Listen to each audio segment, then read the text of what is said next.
2019. I'm sitting at my kitchen table with a spreadsheet I'd spent 3 hours building, color-coded. Every category of spending broken out by month. I had just found $11.40 I could cut from my weekly grocery bill by switching from name-brand peanut butter to store-brand and buying rice in bulk instead of those single-serve microwave cups. $11.40. I highlighted the cell green, leaned back in my chair, and felt genuinely proud of myself. $45 a month, $540 a year. I was winning. I was being smart. I was doing what every financial guru, every budgeting app, every article my mom ever forwarded me said to do. Spend less, save more, be disciplined. And you know what? I was disciplined. I had a 6-month emergency fund. I packed lunches. I drove a 10-year-old Honda. I hadn't bought new clothes in months. By every conventional metric, I was doing everything right. And my net worth was barely moving. This video is about why saving the way most people do it, the way you've probably been taught to do it, the way I did it for years, doesn't actually build wealth. It builds a floor.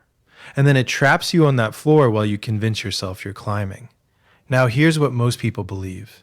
They believe the gap between being broke and being wealthy is a discipline gap. That rich people are just better at not spending money. That if you could just cut enough, sacrifice enough, be responsible enough, eventually the math would work in your favor and you'd wake up comfortable. That belief is wrong. Not slightly wrong. Fundamentally, structurally wrong. And I can prove it with arithmetic and with psychology. What I'm going to show you are 5 specific ways that the conventional saving mindset actually functions as a wealth ceiling, not a wealth engine. And I'm going to show you what wealthy people do differently, not because they're smarter or more disciplined, but because they operate from an entirely different psychological framework. But here's what I really want you to pay attention to. By the end of this, you're going to realize this was never about money at all. It's about something deeper that nobody talks about. See if you can figure out what it is before I name it. Let's start with the part that should make you uncomfortable. The math. Because the math is supposed to be on the saver's side. That's the whole pitch, right? Compound interest, eighth wonder of the world. Einstein probably never actually said that, but everyone attributes it to him anyway. Save consistently. Let time do the work. Retire comfortably. So let's actually run the numbers that nobody runs. Say you're 30 years old. You're disciplined. You save $500 a month every single month without fail. You invested in a broad index fund, earning the historical average of about 10% annually before inflation. You do this for 30 years. By 60, you'd have roughly $1,086,000. That sounds incredible. $1 million from $500 a month. The magic of compound interest. But wait, adjust for inflation at the historical average of about 3%, and that $1 million has the purchasing power of roughly $430,000 in today's dollars. That's not poverty, but it's not wealth either. That's a modest retirement in a mid-cost city if nothing goes wrong. If you don't get sick, if your house doesn't need a new roof, if Social Security still exists in its current form, if you never have to help a family member, if everything goes perfectly for 30 straight years.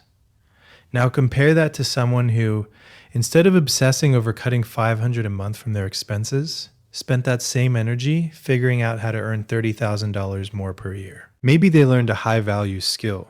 Maybe they started a side business. Maybe they negotiated aggressively at work. Whatever the path, they increased their income by $30,000, invested the difference, same index fund, same timeline. At the end of 30 years, inflation adjusted, they're sitting on roughly $2.6 million. The saver sacrificed daily for 3 decades and ended up with $430,000. The earner redirected the same energy toward income and ended up with 6 times more. The Federal Reserve's Survey of Consumer Finances confirms this pattern at a population level. The median net worth of households earning between $50,000 and $75,000 is about $150,000. The median net worth of households earning over $150,000 is $1.4 million. That's not a linear relationship. It's exponential.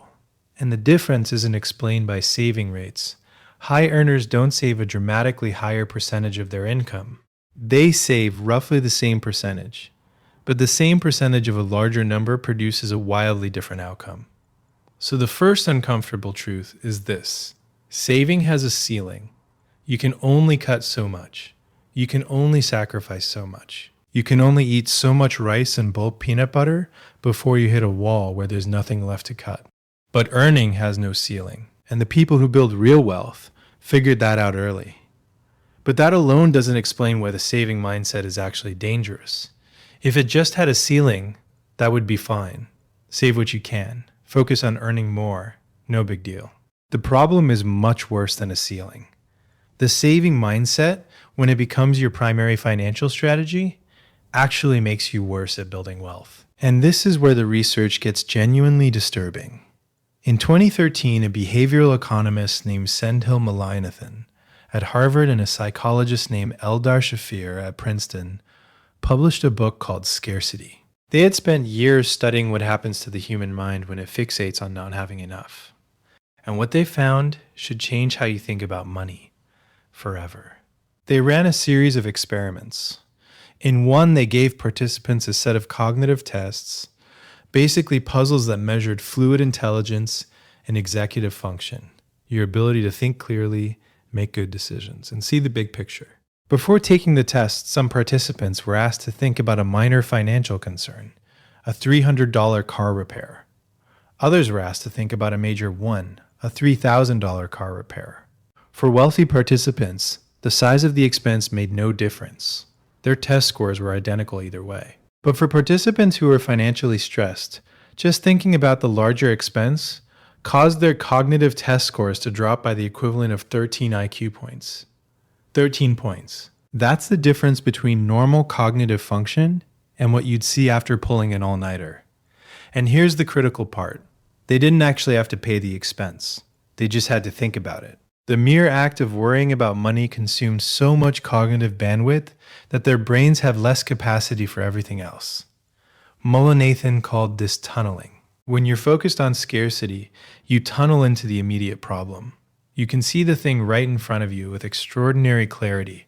The budget line item, the coupon, the $11.40 of peanut butter, savings.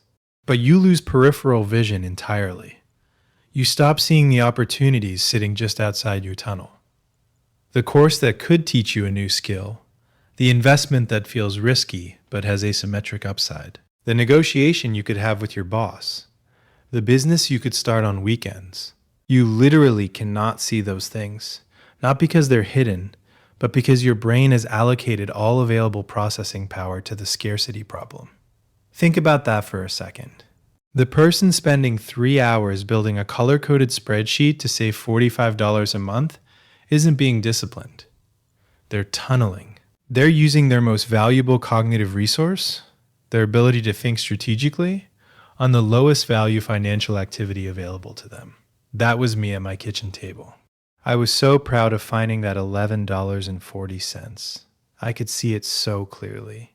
What I couldn't see was that the same 3 hours spent learning to write better copy, or studying how to negotiate a raise, or researching an investment would have been worth hundreds or thousands of times more. I was winning a battle that didn't matter and I couldn't even see the war. And this is where it gets really interesting, because when you look at how wealthy people actually interact with money, it's not just different behavior, it's a different operating system entirely. Most people think of saving and spending as opposites. You either save money or you spend it. One is responsible, the other is indulgent. That's the framework. Wealthy people don't use that framework at all. They think in terms of deployment. Every dollar is a soldier, and the question isn't whether to send it out or keep it safe in the barracks. The question is, where do I deploy this dollar to get the highest return? And here's what's wild. Under that framework, spending money can be the most financially responsible thing you do. Warren Buffett has said in multiple interviews that the best investment he ever made wasn't a stock. It was a $100 Dale Carnegie public speaking course he took when he was 20 years old. He's described it as having an infinite return because the communication skills he developed became the foundation for every deal, every shareholder letter, every partnership he ever built. $100. That's what most savers would call a waste. Buffett calls it the highest ROI investment of his career. Thomas Stanley, the researcher who wrote The Millionaire Next Door and spent decades studying how ordinary people actually became millionaires, found something that contradicts the popular interpretation of his own book. Everyone remembers the frugality stuff. Millionaires drive used cars, live below their means, don't buy fancy watches. That part's true, but what gets lost is what they spent aggressively on. Education, skills training, professional development, business investments. Stanley's data showed that self-made millionaires spent 2 to 3 times more than the average person on things that could generate future income. They weren't frugal across the board. They were strategic. They ruthlessly eliminated spending that didn't produce returns, and they ruthlessly maximized spending that did. The difference between a saver and a deployer isn't how much money leaves their account. It's where that money goes when it leaves. A saver sees $1,000 leave their account and feels pain regardless of where it went. A deployer sees $1,000 leave their account and asks one question: what did that $1,000 go to work doing? If it went to a dinner that produced nothing, that's a loss. If it went to a course that taught a skill that earns $10,000, that's a 10x return, and the deployer would happily spend that $1,000 again tomorrow. Same action, same bank statement. Completely different psychological experience, and completely different financial outcome. Now here's where I need to get honest with you, because this is the part that took me the longest to understand, and it's the part that actually matters. All of those differences I just described, the math, the tunneling, the deployment mindset, none of them are really about strategy. They're about identity. Let me tell you what I mean. In 2017, I had a chance to take a course on freelance writing and content strategy. It cost $2,000. I had the money. I had it sitting in a savings account earning 1% interest, doing absolutely nothing except making me feel safe. And I said no. Not because I analyzed the ROI and determined it was a bad investment. I said no because the sentence "I can't justify spending $2,000 on a course" came out of my mouth before my brain even finished processing the opportunity. It was automatic, reflexive, like swatting a fly. I didn't decide not to take the course. My identity decided for me. I was a saver. Savers don't spend $2,000 on things you can probably learn for free on YouTube. That's irresponsible. That's what reckless people do. That's not who I am. 2 years later, I finally took a similar course. Different one. Slightly more expensive, actually. Within 6 months, the skills I learned from it had generated over 20 times what I paid. Not because the course was magic, because the information removed a bottleneck I didn't know I had, and the income I was capable of earning jumped almost immediately. I think about those 2 years a lot. Not the money I lost, though the math on that is painful. I think about how quickly and how automatically my identity shut down an opportunity that would have changed my financial trajectory years earlier. And I didn't even experience it as a decision. It felt like common sense. It felt like wisdom. It felt like being good with money. James Clear talks about this in Atomic Habits. He says every action you take is a vote for the type of person you want to become. But the reverse is also true. Every action you refuse to take is a vote too. And when your identity is built around saving, around protection, around not losing what you have, you cast an automatic no vote on anything that requires deploying capital for growth. You don't evaluate the opportunity. You just feel it conflict with who you are, and you shut it down. Ask yourself something right now and be honest. When was the last time you had a chance to spend money on something that could have grown your income or expanded your skills, and you said no? Not because you did the analysis, but because it just felt wrong. Because something in your chest tightened and whispered, "That's not what responsible people do." That tightness isn't wisdom, it's a cage. And you built it yourself, one responsible decision at a time. There's a cost to this that goes beyond missed investments and forgone income. And it's the one nobody wants to talk about because it sounds almost ungrateful to complain about. The psychological cost of constant restriction. The American Psychological Association releases a Stress in America survey every year. Consistently, money is the number one source of stress for Americans. More than work, more than health, more than relationships. And here's the part that will mess with you. The survey doesn't find that people who earn less are the most stressed about money. It finds that people who feel the least control over their financial situation are the most stressed regardless of income.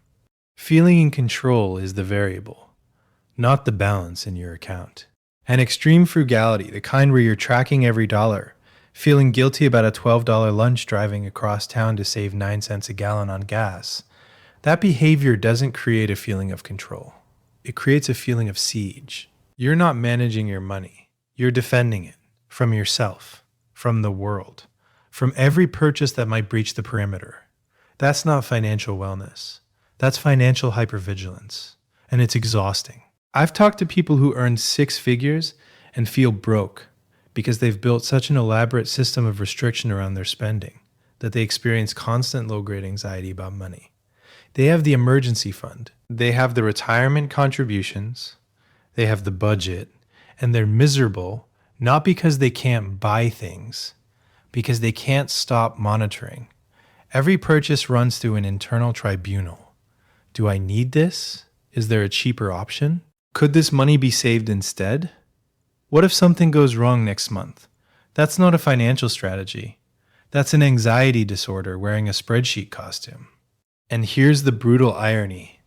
The time and mental energy consumed by that hypervigilance is the exact resource you would need to focus on income growth, skill development, or strategic investment. You're spending your best cognitive hours defending the castle when you could be expanding the kingdom. The cost of the gas you saved driving across town? Maybe $3. The cost of the 45 minutes and the mental bandwidth you burned doing it? Incalculable.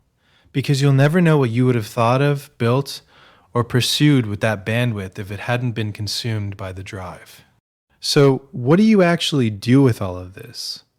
Because understanding the problem is worth nothing if you keep living inside it. First, and this is the foundation everything else sits on, you have to shift from a saving first mentality to an earning first mentality. This doesn't mean stop saving. You need an emergency fund. You need to not spend more than you make. That's baseline. That's the floor. But once the floor is built, your primary financial energy, the hours you spend, the problems you think about, the skills you develop, all of it should point toward increasing what comes in, not just reducing what goes out. Most people spend 90% of their financial energy on the expense side and 10% on the income side. Flip it. Spend 90% of your energy figuring out how to earn more and 10% optimizing expenses. The math supports this. The psychology supports this. The data on how wealth is actually built in America supports this. Second, adopt what I call the deployment test. Before you say no to any expense that could develop a skill, build a relationship, save significant time, or create future income, force yourself to calculate the potential return, not the cost, the return. If someone offers you a $1,000 course and the skill it teaches could plausibly earn you an extra $5,000 a year, that's a 5x return in year 1. A saver sees negative 1,000. A deployer sees positive 4,000. Same number, opposite conclusion. Third, set what I'd call a growth allocation. The standard personal finance advice is the 50-30-20 rule. 50% needs, 30% wants, 20% savings. That framework is designed for stability, not growth. Try 70-20-10 instead. 70% for living expenses, everything you need in a reasonable amount of what you want. 20% for investment and savings, your future security. And 10%, this is the part that changes everything, 10% deployed specifically into things that grow your earning capacity. Courses, tools, books, and not just any books. Books that solve a specific professional problem. Conferences, where you'll meet people who are 3 steps ahead of you. Coaching, even hiring someone to handle a task that frees up 5 hours of your week for higher value work. That 10% is the most important money you'll spend all year. Not because any single purchase will be transformative, but because the habit of investing in your own growth rewires your identity from defender to deployer. And fourth, kill the phrase, "I can't afford it." Replace it with a question: how can I afford it? This isn't motivational poster nonsense. This is a cognitive reframe that Mullainathan's research directly supports. "I can't afford" is a statement that closes a door and sends your brain the signal to stop thinking. "How can I afford it" is a question that opens a loop and forces your brain to search for solutions. One triggers tunneling, the other triggers creative problem solving. Same situation, radically different cognitive response. I want to come back to something I said at the beginning. I told you that by the end of this, you'd realize this was never about money. And if you've been paying attention, you probably already feel it. Every piece of saving advice you've ever received, every budgeting app you've downloaded, every guru who told you to cut the lattes, they're all answering the wrong question. They were answering, how do I hold on to what I have? And that question comes from a specific place. It comes from fear. Fear of not having enough. Fear of being irresponsible. Fear of ending up like someone you saw struggle when you were young. Fear of the world taking what's yours if you let your guard down for even a second. If you grew up in a household where money was tight, where every purchase was scrutinized, where the phrase "we can't afford that" was the background music of your childhood, then saving isn't just a strategy for you. It's a survival instinct. It's woven into your sense of self. To spend freely, to invest aggressively, to deploy capital on a bet, that doesn't just feel financially risky. It feels like a betrayal of everything your parents taught you. It feels like becoming the kind of person who ends up in trouble. And that's why this is an identity problem, not a math problem. You can show someone the numbers all day long. You can prove that earning and deploying beats saving and defending. They'll nod. They'll agree intellectually. And then they'll go home and spend 3 hours on a spreadsheet finding $11 to cut from their grocery bill. Because the spreadsheet makes them feel safe. And the safety is the point. The money was never really about the money. It was about controlling the fear. But here's what I want you to sit with. The people who taught you to save, your parents, your teachers, the well-meaning adults who told you to be careful with money, they weren't wrong. They were giving you the best tools they had for a world that scared them. They were trying to protect you. And saving is protection. It's the financial equivalent of building walls. But walls do two things simultaneously. They keep threats out, and they keep you in. You built walls because someone you trusted told you the world was dangerous, and your money was fragile, and the only responsible thing to do was protect it at all costs. And those walls kept you safe.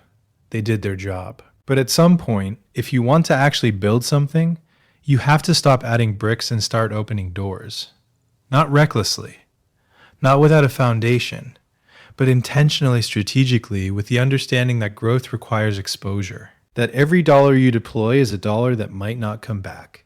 And that's okay, because the ones that do come back bring friends. You were never bad with money.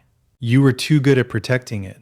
You followed the rules so perfectly that you never noticed the rules had a ceiling. And now you know. So the only question left is the one nobody can answer for you. Are you going to keep building walls, or are you going to walk through them?